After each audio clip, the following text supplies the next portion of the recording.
விடைபெற்ற இந்தியாவின் வால் 2.0 தடுப்பாட்டத்தின் சகாப்தம் முடிவுக்கு வந்தது. Welcome to sports 11. இது உங்கள் ஸ்போர்ட்ஸ் 7.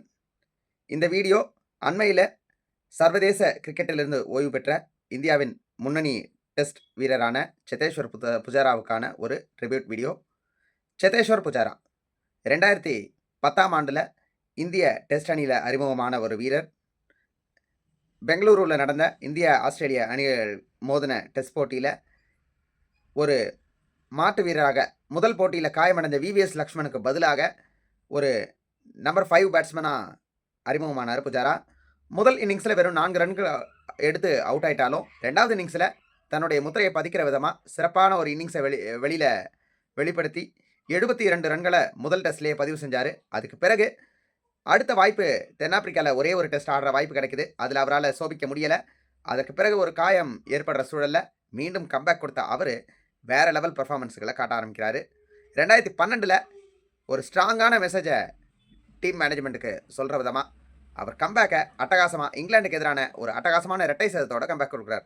அதை தொடர்ந்து 100, 50, 100, 50ன்னு அவர் அடிக்கிறது எல்லாமே பெரிய ஸ்கோர்ஸாக மட்டுமே இருக்குது. அந்த அளவுக்கு கன்சிஸ்டன்சியை காட்டுறாரு புஜாரா. இந்தியன் கண்டிஷன்ஸில் மட்டும் இல்லாமல் ஃபாரின் கண்டிஷன்ஸ்லையும் அதுலேயும் அக்ராஸ் த வேர்ல்டில் சூப்பராக பர்ஃபார்ம் பண்ணுறதுலையும் சலைச்சவர் இல்லை அப்படின்றத தொடர்ச்சியாக நிரூபிக்கிறாரு. சவுத் ஆஃப்ரிக்காவுக்கு போகிறாரு, அங்கே ஒரு அற்புதமான 153 ரன்கள்.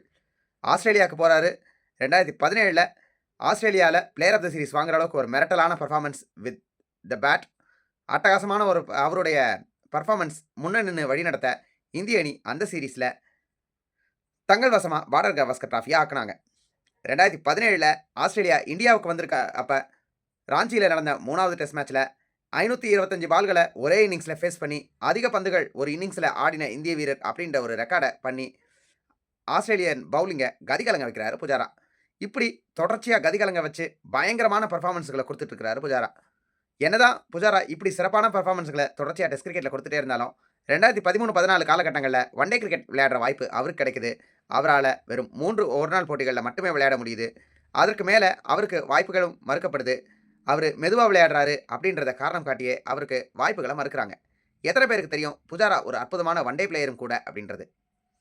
2006 இந்தியா விளையாடின அண்டர்-19 வேர்ல்ட் கப்பில் ஒன் டவுன் பேட்ஸ்மேனாக இருந்தது வேறு யாரும் கிடையாது, சேத்தேஸ்வர் புஜாரா தான்.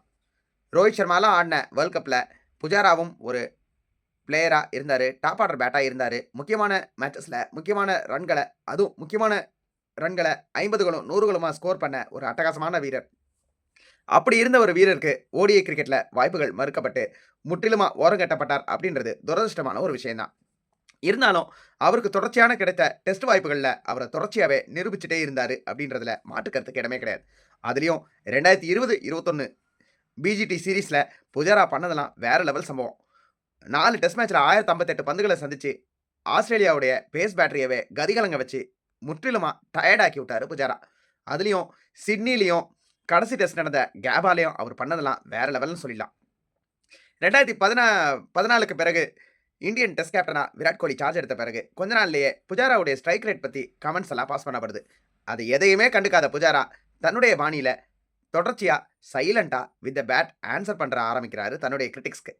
இதுதான் என்னுடைய வழி ஆஃப் ஸ்கோரிங் ரன்ஸ், இதை நான் யாருக்காகவும் மாற்றிக்க மாட்டேன் அப்படின்னு சொன்ன புஜாரா என்னால் அதிரடியாகவும் விளையாட முடியும்னு சொல்லி சில சாம்பிள் இன்னிங்ஸ்களையும் ஆடி காமிக்கிறாரு. அதுலேயும் 2018 ஆஸ்திரேலியாவுக்கு பிஜிடி சீரீஸ்க்காக போயிருந்தப்ப முதல் டெஸ்ட்டில் கமின்ஸுடைய பாலில் ஆஃப் சைடு லெக் சைடுன்னு மடக்கி சிக்ஸர்களை பறக்க விட்டு நானும் சிக்ஸ்லாம் அடிப்பேன் அப்படின்னு சொல்லி புஜாரா கைவரிசையை காட்டி அந்த சீரீஸில் சூப்பரான பர்ஃபார்மன்ஸை கொடுத்துருந்தாரு. இப்படி தொடர்ச்சியான பர்ஃபார்மன்ஸுகளை தொடர்ந்து 2021 பிறகு புஜாராவுடைய ஃபார்ம் கொஞ்சம் கொஞ்சமாக டிப்பாக ஆரம்பிக்குது. அதன் விளைவாக அவர் அணியிலிருந்து நீக்கணும் அப்படின்ற கேள்விகள் எழ ஆரம்பிக்குது. 2022 தென்னாப்பிரிக்கா அணிக்கு எதிரான டெஸ்ட் தொடரை 2-1 அப்படின்னு இந்திய அணி இழந்த நிலையில் அவரும் அவரை மாதிரியே சிறப்பான ஒரு டெஸ்ட் வீரராக இந்திய அணியில் வலம் வந்துட்டு இருக்கிற அஜிங்கிய ரஹானேவும் அதிரடியாக டெஸ்ட் அணியிலேருந்து நீக்கப்படுறாங்க. அதை தொடர்ந்து அடுத்த ஒரு 3-4 மாதங்களில் சிறப்பான பெர்ஃபார்மன்ஸை ஃபஸ்ட் கிளாஸ் கிரிக்கெட்டில் கொடுத்ததோடைய விளைவாக மீண்டும் கம்பேக்கை கொடுத்து வந்த முதல் டெஸ்ட் இன்னிங்ஸ்லேயே அட்டகாசமான ஹாஃப் செஞ்சுரியை போட்டு எனக்குள்ளே இன்னும் உயிர்ப்பு இருக்குது அப்படின்றத மீண்டும் ஒரு முறை நிரூபிக்கிறார் புஜாரா.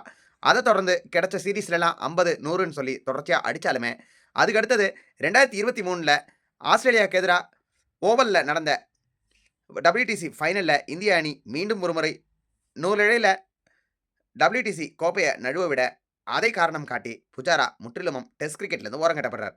இருந்தாலும் தளர்ச்சி அடையாத அவரு தொடர்ச்சியா ரஞ்சி போட்டிகள்லயும், கவுண்டி கிரிக்கெட்லயும் சிறப்பா பெர்ஃபார்மன்ஸ் குடுத்தாலுமே, அவருக்கு கடைசி வரை இந்திய அணியுடைய டெஸ்ட் கதவுகள் மீண்டும் திறக்காமலே போகுது. அதை பார்த்து மனம் உடைஞ்சு போன புஜாரா, இதற்கு மேல் நமக்கு வாய்ப்பு கிடைக்காது. அதனால் முற்றிலுமா நம்ம ஒதுங்கிடுவோம் அப்படின்ற ஒரு எண்ணத்தோடு அண்மையில டெஸ்ட் கிரிக்கெட்லேருந்து, சர்வதேச கிரிக்கெட்லேருந்து ஓய்வு அறிவிச்சிருக்கிறார். உண்மையிலேயே வருத்தப்படக்கூடிய ஒரு விஷயம் இந்திய டெஸ்ட் கிரிக்கெட்டை பொறுத்தவரைக்கும். டிராவிட் இருந்தாரு. டிராவிடோட இடத்த புஜாரா நிரப்புவாரு அப்படின்னு சொல்லி நம்பி அணியில எடுத்தாங்க. அத மிக சிறப்பாவே செஞ்சாரு. 103 டெஸ்ட் போட்டிகள் ஆடியிருக்கிற புஜாரா 7195 ரன்கள 44 அப்படின்ற சராசரியில அடிச்சிருக்கிறார். 35 அரை சதங்கள், 19 சதங்கள அடிச்சிருக்கிற அவரு, அந்த 19 சதங்கள்ல 3 முறை இரட்டை சதத்தை கடந்தும் இருக்கிறார். 2 முறை அவர் இரட்டை சதம் அடிச்சது ஆஸ்திரேலியா அணிக்கு எதிரா. 1 முறை அடிச்சது இங்கிலாந்து அணிக்கு எதிரா. இப்படி கலக்கலான பெர்ஃபார்மன்ஸ்கள கலக்கலான சிச்சுவேஷன்ல குடுத்து, கலங்கி போயிருந்த இந்திய டீம பல நேரத்துல கலக்க வச்ச புஜாரா, இப்போ இன்டர்நேஷனல் கிரிக்கெட்ல இல்ல. ஸோ, இதுக்கு பிறகு புஜாரா மாரி ஒரு வீரர் இந்தியன் டெஸ்ட் டீமுக்கு வருவாரா? உடம்புல அவரு இயல்பா டாட்டூ குத்திக்கல அப்படின்னு சொன்னாலும், பேட்டிங் பண்ணும்போது பவுலர்கள் வீசக்கூடிய பவுன்சர்கள்ல அடி வாங்கி டாட்டூக்களா குத்திக்கிட்டு, இப்படி ஒரு சாக்ரிஃபைசிங் இன்னிங்ஸ் விளையாடக்கூடிய ஒரு அற்புதமான ஃபைட்டிங் டெஸ்ட் பிளேயர் இனி நமக்கு கிடைப்பாங்களா? அப்படின்றது உண்மையாவே கேள்விக்குறியான ஒரு விஷயம். இப்படி இருக்கிற சூழல்ல, எப்படி டிராவிட் தனக்குன்னு ஒரு இடத்த அவருடைய அற்புதமான சாலிடான டெஸ்ட் பேட்டிங் வழியா நிலைநிறுத்திக்கிட்டாரோ, அதே மாரி பக்காவான ஒரு டெஸ்ட் பிளேயரா, அதுலயும் வால் 2.0 அப்படின்றத நிரூபிக்கிற மாரி, அவருக்கு கிடைச்ச வாய்ப்புகள்ல சூப்பராவே நிரூபிச்சு, தன்னுடைய டெஸ்ட் கேரியர முடிவுக்கு கொண்டு வந்திருக்கிறாரு சேதேஸ்வர் புஜாரா. இப்ப நாம ஸ்போர்ட்ஸ் 11 சேனல் சார்பாக சொல்லிக்கிறது, happy retirement to Cheteshwar Pujara. Pujara மாரி ஒரு வீரர் என்னை பொறுத்தவரைக்கும் இன்னும் ஒரு 3, 4 ஆண்டுகள் டெஸ்ட் கிரிக்கெட் இந்திய அணிக்காக ஆடியிருக்க வேண்டும். அவருக்கான அங்கீகாரம் சரியாக, அதுவும் கடைசி நேரங்கள்ல அளிக்கப்படவில்லை அப்படின்றது மறுக்க முடியாத ஒரு உண்மை. எத்தனையோ வீரர்கள் ஃபார்ம் அவுட் ஆகும்போது, அந்த வீரர்களுக்கு தொடர்ச்சியா வாய்ப்ப கொடுத்துக்கிட்டே இருந்து, அவங்கள ஃபார்ம்க்கு கொண்டு வரணும்னு நினைக்கிற இந்திய அணி, புஜாராவுக்கு இந்த விஷயத்த 2வது சான்ஸ் கொடுக்கும்போது, அந்த சான்ஸ இன்னும் கொஞ்சம் ஒரு லாங்கர் ரோப்பா குடுத்து, அவர இன்னும் கொஞ்சம் டெஸ்ட் கிரிக்கெட் ஆட வச்சு, அழகு பார்த்திருக்கலாம். அதுடைய விளைவாக, இப்போ அண்மையில முடிவடைஞ்ச 2024, 25 பிஜிடி சீரிஸ்லயும் இவ்வளோ பெரிய தோல்விய சந்திக்காம, ஓரளவுக்காவது தாக்கு பிடிச்சு இருந்திருக்கலாம் அப்படின்றது தான் உண்மையான டெஸ்ட் கிரிக்கெட் லவர்ஸோட கருத்து. அதுதான் என்னுடைய கருத்தும் கூட. So, happy retirement to Cheteshwar Pujara on பிஹால்ஃப் ஆஃப் ஸ்போர்ட்ஸ் 11. உங்களுக்கு புஜாரா பிடிக்கும் அப்படின்னு சொன்னா, எஸ் ஐ லைக் புஜாரா அப்படின்னு சொல்லி கமெண்ட் பண்ணுங்க. அதே மாரி சேதேஸ்வர் புஜாரா அப்படின்னு சொன்னா, உங்களுக்கு நினைவுக்கு வரக்கூடிய அவர் ஆடின பெஸ்ட் இன்னிங்ஸையும் கமெண்ட் பண்ணுங்க. வீடியோ பிடிச்சிருந்தா லைக் பண்ணுங்க. மறக்காம உங்களுடைய நண்பர்களுக்கு வீடியோவை ஷேர் பண்ணுங்க. நம்ம ஸ்போர்ட்ஸ் 11 சேனலை சப்ஸ்கிரைப் பண்ணி ஆதரவு கொடுங்க. நன்றி, வணக்கம்.